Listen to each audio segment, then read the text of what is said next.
नमस्कार, मैं रुमान हाशमी और आप देख रहे हैं लाइव तक। गजा के साथ साथ पिछले कई दिनों से इसराइल का वेस्ट बैंक पर भी हमला जारी है। अबू शफीदैन कस्बे जो रामल्ला के उत्तर में स्थित है, वहां फलस्तीनी सशस्त्र गुट और इजरायली सेना के बीच संघर्ष चल रहा है। वेस्ट बैंक के तुलकारम कैंप में भी फलस्तीनी लड़ाकों ने एक सैन्य वाहन को विस्फोट से उड़ा दिया। फलस्तीनी लड़ाकों का कहना है कि उनकी लड़ाई जारी है और उन्होंने अपने हथियार सभी मोर्चों पर ताने हुए हैं। इजरायली सेना ने मस्सियात, जो कि सीरिया के हम्मा के पास स्थित है, उस पर भी हवाई हमला किया है। आईडीएफ के हमले के नतीजे में 14 लोगों की मौत हो चुकी है।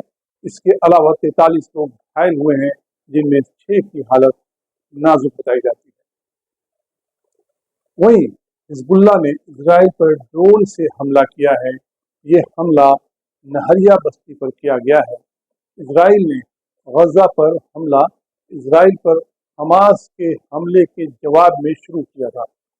इजरायली हुकूमत ने दावा किया था हमास ने बड़ी संख्या में बेगुनाह इजरायली नागरिकों की हत्या की थी, लेकिन बाद में कुछ